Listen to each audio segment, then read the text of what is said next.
Hello, everyone, and welcome to an ALEC TV live stream. I'm Catherine Mortensen from ALEC TV Public Affairs, and joining me here in the studio is Jonathan Williams. He is ALEC's Executive Vice President of Policy. He is also our Chief Economist, and we're so excited to have joining us remotely, both from New York State today. We have State Assemblyman Kevin Byrne, and we have Yorktown Supervisor Matthew Slater. So welcome to you both. We want to just get right into this today.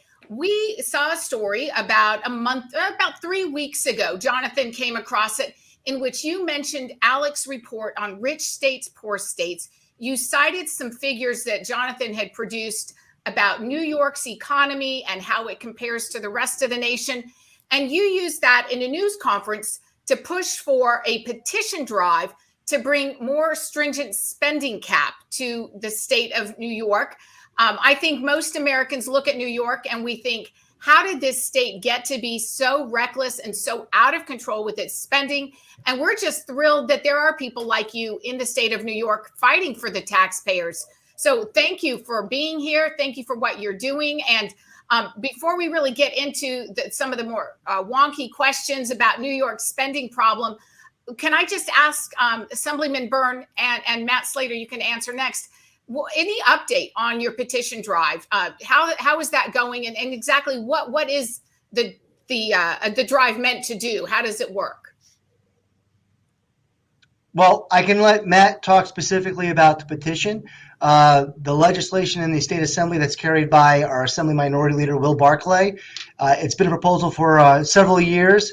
And when you go through rich states, poor states, and you see the various metrics that they look at as far as taxation and all the various policies that make it just so unaffordable for people to live and stay in New York, certainly the driver for some of those out-of-control taxes is the out-of-control spending.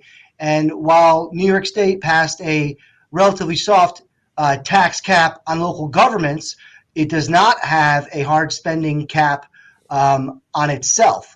And that's been really witnessed more in the last several years since we lost the safeguard of having a Republican-controlled state Senate. It's gotten out of control. In 2018, our state's budget was $168 billion. And this year, passed a little late in April, our state's budget is now over $220 billion. So that's over a $40 billion increase in state spending. And Matt is leading the charge. He's done a great job in Yorktown, controlling spending, actually reducing spending in certain areas. And he understands that in state government, if you want to be serious about taxes, you got to be serious about controlling state spending, and it starts with a tax cap. So he's led the fight on the petition to try to get public support and get them engaged. And I'll let Matt comment on the success of the petition so far.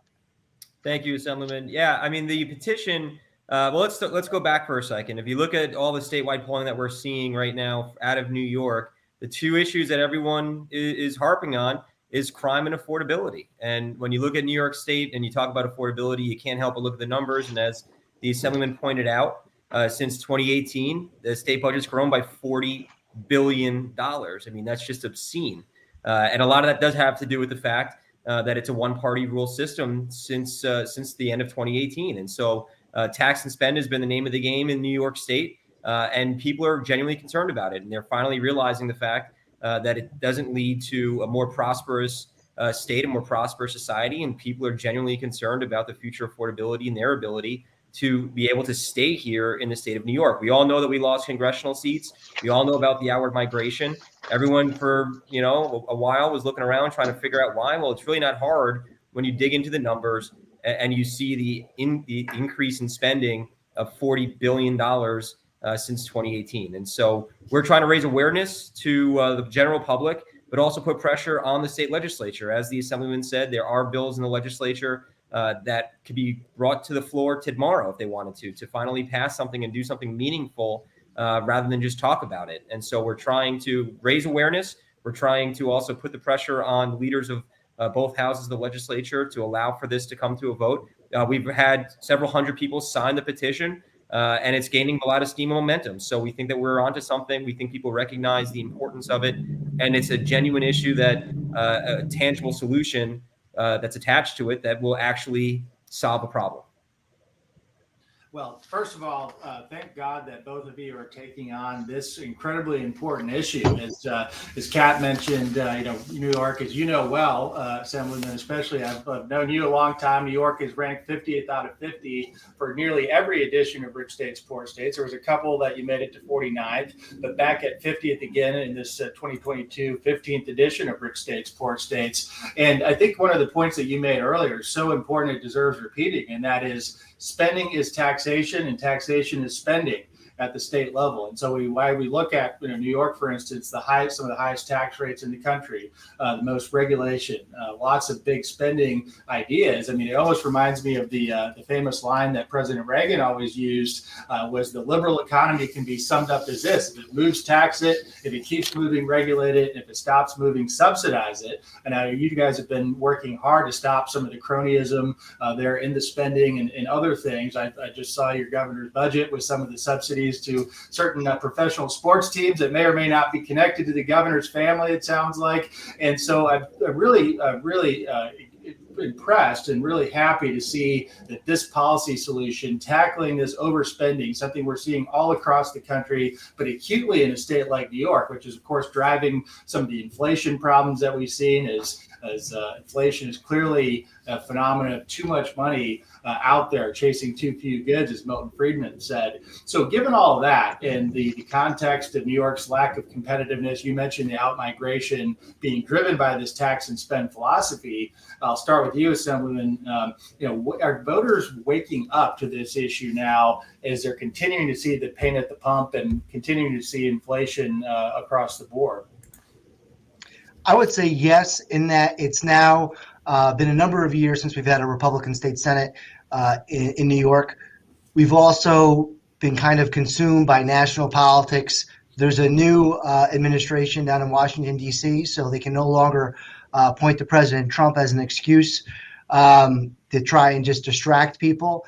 But also, as you mentioned, Jonathan, the pain at the pump, inflation, it's a tax, and people feel it like it is a tax. It is regressive in a way that it disproportionately hurts lower income families. So those folks that have heard us maybe talking about taxation for the last several years, they're feeling in a way now that they haven't felt it for quite some time. Just by me, I think up in Dutchess County, I saw that it was $5 per gallon, which is absolutely insane, and it's going to keep going up. So I do think there is now an opportunity where people are listening, they're receptive to what we have been saying. But as far as my colleagues in the state legislature up in Albany, those that are in the majority, there is a massive disconnect. When we talk about tax relief and controlling spending and limited government, and when they talk about taxes, it's all about shifting the tax burden. They'll say they cut taxes when they increase taxes on high income earners. They never talk about spending. And that's one of the reasons why I mentioned about the previous budgets and how much it has increased. I've got elected in 2016, 2017, our state budget was $162 billion. This past year, $220 billion. Just over last year, 2021, $212 billion. These are massive, massive spending increases that affect people at home. So I think people are waking up, and it's just getting our message out. And that's why petitions like Supervisor Slater's is important, because it engages people and gets them the opportunity to wake up and participate in government and important policy making. Such great points. And as we often make the point at ALEC, we say, look to the states, right, for these solutions. I guess in this case, we don't want the federal government following this huge run up in spending on percentage terms like you've seen in New York. But Supervisor, what are you hearing from your constituents as you're out talking to them about the overspending issue? Is it dots are starting to connect for people? Oh, without a doubt, Jonathan. And people are really recognizing the fact that what they're telling me. And I'll give you a great example. I was over in Somers, the next town over, also in the Assemblyman's district last week. And it was very clear. They feel that either you're wealthy enough not to feel the hit, or you're getting everything and you're getting everything for free and you're not really paying your fair share. The middle class is being completely crushed and being threatened here in the state of New York like never before. And that's a sentiment that's out there. People realize that. They know that. And hopefully that when they go to the polls this November, they're gonna vote, and they're gonna vote the way that is going to return some fiscal sanity and responsibility back to state government. I can tell you here in the town of Yorktown, we delivered the first tax cut in 25 years. That was my first year in office. We've cut spending. We've limited all of our programming because we want to show that that fiscal conservatism is a real thing and it can actually work, and people genuinely appreciate it. I hear it all the time when I'm out in my community. And then when you look at what's happening in Albany and the continued growth, it's just night and day. And it shows a great, I think, example of the difference in philosophies. And we can do more with less. We don't have to keep taxing. We don't have to keep spending. And at the end of the day, people are going to be able to afford to stay here. And that's what they want. I mean, you see some of this fine art. I think it's on this side. There you go. Some of the fine art behind me for my kids that I'm hanging behind the wall here. And that's why I'm in this. I want them to be able to afford to be here in the state of New York and have the same opportunities that I did. And right now, I don't think they're going to. I don't think they're going to be able to afford to stay here. I don't think they're going to have the same opportunities that I did. But that's what we're fighting for, and that's what we're fighting to change.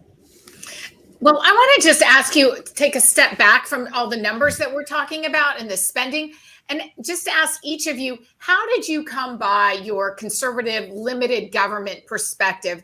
Is it something that you grew up with sort of in your family, or did you gain this sort of appreciation for free markets and small government later on in life? Give me a picture of sort of your background and how you came to your views on this issue. I guess I'll start. I think Matt mentioned it earlier, maybe before we went live. We've actually known each other since we were about 16 years old in high school because his neighbor dated my neighbor growing up. So our stories might be different, but very connected in that we grew up in a very, middle class, blue collar, suburban area. Putnam County, where I live, is a little bit more rural, but I think part of it has to do with the area I grew up in, those rural values, but also my family. They never pushed politics or ideology on me at all, but they taught me core values about individual responsibility. Always had a very strong appreciation for history, and during my undergraduate years in college, majored in history. I also learned a lot from the Boy Scouts of America, and I think you learn a lot of core values about responsibility and respecting merit. I mean, they even have merit badges, so I think that's part of that. And then politically, I got some of my roots from our founding fathers. I always consider myself somewhat of a Jeffersonian Republican, so I think that's where I have some of my appreciation for limited government. I worked for a former Congresswoman, Nan Hayworth, who liked to call herself a constitutionalist, and definitely had some libertarian views, which have rubbed off on me over the years. And I think all those things, and I'm certainly more, have helped shape the person who I am and the values that I hold. Yeah, I agree and can relate to the Assemblyman. And just as a point of information, our friends didn't just date; they wound up getting married, and they have 3 beautiful kids now. So congratulations to them. But similar to him, my family values came. I was raised by a single mom. I was raised by my mom and my grandmother, and they were very clear that you work hard, you succeed. No one's going to give you anything. And so I believe in that ability to pursue opportunity. But I also believe in the fact that, like Kevin, limited government is crucial, and you can't rely on government. You can't rely on the programs and big government to get you through life. You have to be able to be an individual. You have to be able to make individual decisions. You have to be able to be responsible for those decisions. And I learned a lot of those values from my mom and my grandmother. And so I attribute, I think that political philosophy really to the family values that were instilled in me. But similar to the Assemblyman, as I grew up, I remember when I was trying to decide what party affiliation to register to vote with, I sat with actually a social studies teacher of mine, and he gave me his quote unquote litmus test. And he said, there's no doubt about it. You believe in limited government, and you should be registering as a Republican. And I've been a proud Republican ever since, working for Republicans in county government, state government. And so I've just always had those values within my core, and proud of it too. Well, that's great. So not to get too wonky with the conversation here, although I wouldn't mind that. Some of our viewers might not wonk out as much as we would on some of these issues. I know Kat's going to put up a couple of slides as we put together some of the data to just unpack just the huge spending problems in New York that you all are dealing with and trying to address. But while she does, there's one observation that your colleague, Assemblyman Robert Smullen and I were talking about recently, and I think these numbers still bear out to be the case. And now that Florida has surpassed New York as the third largest state in the country, and of course Texas, much larger state. If you combine the budgets in the state of Texas with the state of Florida, New York's spending nearly matches those two states combined, even though their populations are much, much larger than the state of New York. So I think that to me, following the 50 states, still really surprised me at just how high the levels of spending are in New York on a per capita basis, and then compared to a couple of your peer states, that of course, govern themselves a little bit more from a free market perspective over the years. But this chart right here just shows the huge difference between tax revenue and spending, just the levels. And this goes back a number of years. And I should mention that many of the things that we're going to talk about here from the New York specific data come from our new website, fiscalrules.org, which is a great way to explore like what you're looking to do to cap spending in a meaningful way. But just this, I'd like to get your observations, Assemblyman, is this gulf between spending and taxing. Obviously, the difference there is building unfunded liabilities and building debt for the state. Of course, New York's one of the most indebted states in the country, huge unfunded pension liabilities, as we've talked about, in the hundreds of billions of dollars when you add up state debt and pension liabilities and OPEB liabilities. Why is it that this, in an alleged balanced budget environment, this can continue in a state like New York? Well, we have people in power in Albany and in state government that just don't believe that there's a limit, that there's no amount of money that they can't spend. I would say that, and I would say, I know in rich states, poor states, and you mentioned the debt, I know one of the metrics, I believe, is how much we spend on debt service and interest, and I think we're 49th. That's just a piece of it. You also mentioned the amount of spending, how it's on par or exceeds Texas and Florida combined. I can tell you that Medicaid is a big part of that, and that we expand benefits. We have one of the most generous Medicaid programs of any state in the country, and unlike many other states, some of them are similar, our county governments pick up part of the tab. So that is not completely a state operated program. They mandate that county governments do it, so your property taxes pay for it, your state taxes pay for it, and your federal taxes pay for it. And that has certainly ballooned. Now disgraced, but former Governor Andrew Cuomo had a cap on Medicaid growth, but that has been whittled away over the years to the point where I don't think it's really effective at all. And it is really just because they can't. There seems to be nothing that they can't justify spending taxpayer money on, and it's the lack of appreciation for understanding that your tax dollar can be more effective and more valuable staying in taxpayers' pockets. Well, and Supervisor, I wanted to bring you in on this as well. When you're debating with your, let's say, big spending counterparts at the local level, because a lot of this issue of overspending is not just in Albany, but of course it's in the city and it's in counties across the state. How do they defend the big spending proposals generally? Yeah, I mean, the thing that we have to wrestle with, which the state doesn't, is a 2% property tax cap, which is what they've imposed on local governments. Now, from my standpoint, and my colleagues who have the same ideology, we don't even go near the threshold at all. We want to make sure that we're staying flat or cutting taxes. That's our perspective. When we go through our budget hearings, I can tell you that I've had residents with a different mindset say that you should raise taxes not because you need to, but just because you can, because you're not even breaking through the cap. You're not even anywhere near that threshold because you're doing the opposite. You're cutting taxes. So you should just raise taxes because you can. That mindset to me is bananas. I just can't understand how someone can actually advocate for that position whatsoever. For me, and what I've told my staff and what my administration has been focused on, taxation is raising taxes is the absolute last resort, no matter what. And that's the mindset that we've had since the get-go, since we've taken over here. And that's why, like I said to you earlier, we've cut taxes for the first time in 25 years. We had a 0% tax increase last year. We've grown our fund balance significantly. And I think there's proof that there's more work to be done there, that we can even do better. But the other thing Jonathan, if I could, when you were talking with the Assemblyman, the other thing I want to just point out, I do also think there's clear correlation. I think there's studies too that show a clear correlation between taxation and freedom.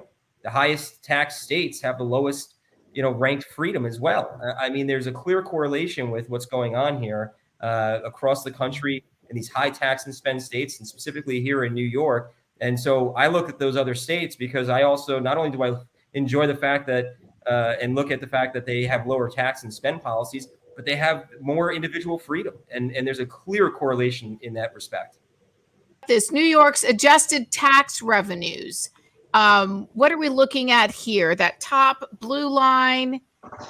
I think this is a comparison of personal income taxes, corporate income taxes, Yeah. showing that looks like the amount of revenue that has come in as from corporate income taxes has been relatively flat, right? Yeah, and corporate income taxes everywhere is a Yeah. declining revenue source. I think the one interesting thing that I would make out from this chart is just how much dependency there is in New York on progressive income taxes, right? One of the most progressive income taxes in the country. I don't mean that as a positive. I know there's many in Albany that would see that as a positive, but one of the things you see right here in the revenue when you look at that blue line is the volatility that comes with depending on capital-based taxes. We all know that all taxes matter for economic growth. They hurt growth. Whenever you tax something, you get less of it, whether it's sales, whether it's gasoline, whether it's property tax revenue. But income taxes are the most anti-growth of any. They're also the most volatile. And so if you're on a budget committee or an appropriation committee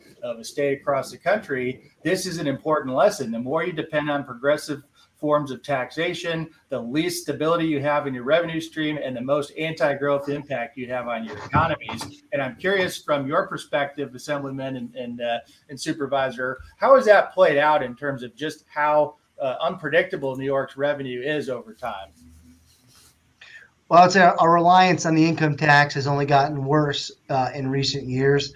While in the recent budgets, it started under Andrew Cuomo, they phased over reducing some of the middle-class income tax rates. They created a millionaire's tax, I think, back in 2011, and back in 2021, amid all of the scandal with Andrew Cuomo, when he had next to no political capital, he caved and supported an ultra-millionaire's tax, which made us shot up on the charts on rich states, poor states. I think that's why we got that 50th spot again on the top marginal income tax rate. And yeah, that makes it punishing people that work more, that earn more. I'd love to say that I would eliminate the income tax in New York.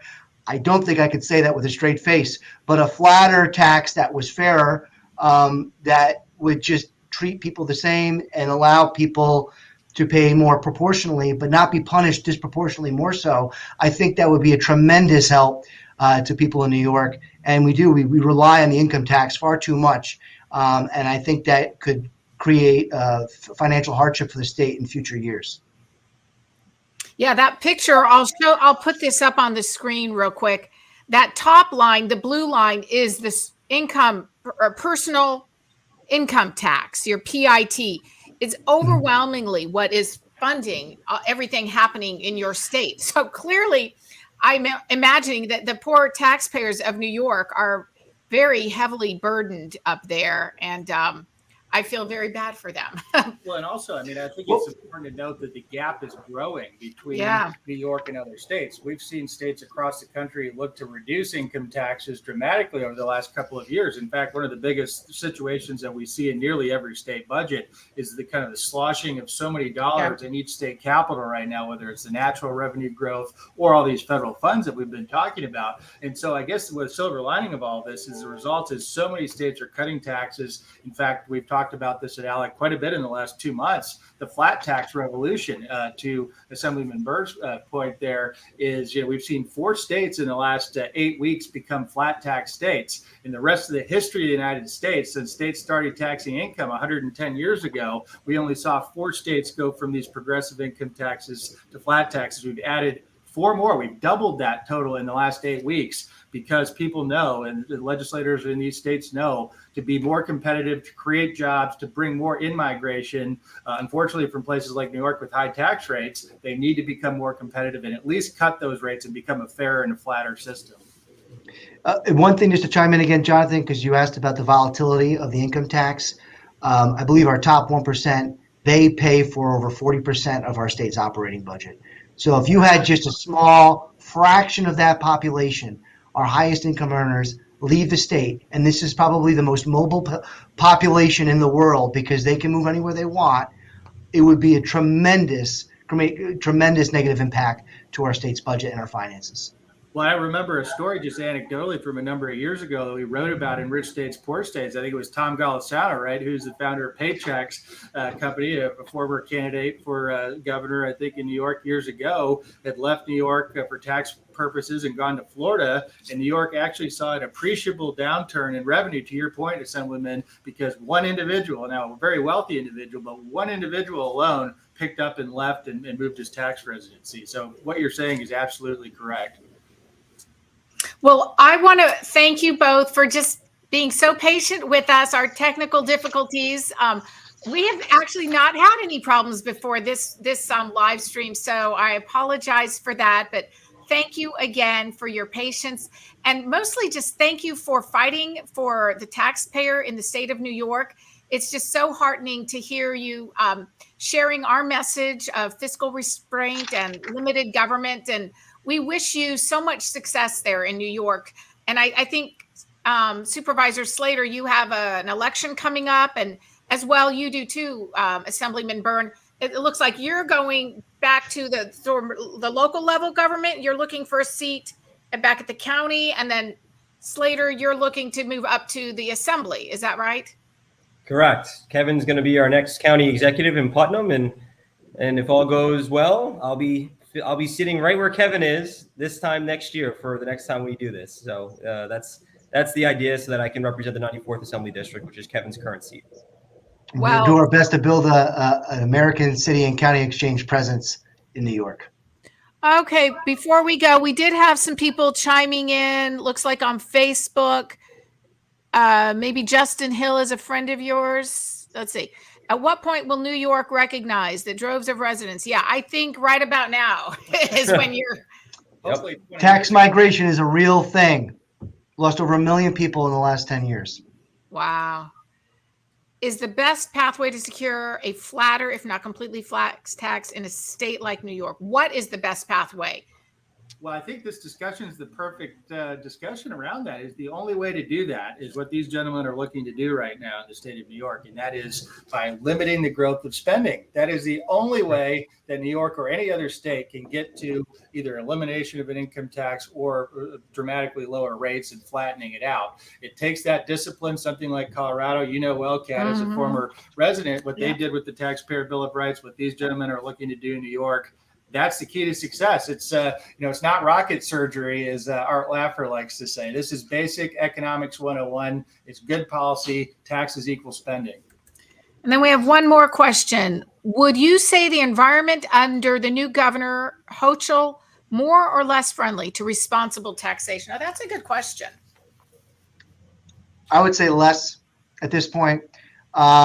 Actually, I misread that comment. I thought it was like more or less friendly. And I'm like, personally, I don't really see much of a difference, but Andrew Cuomo is a pretty vindictive individual.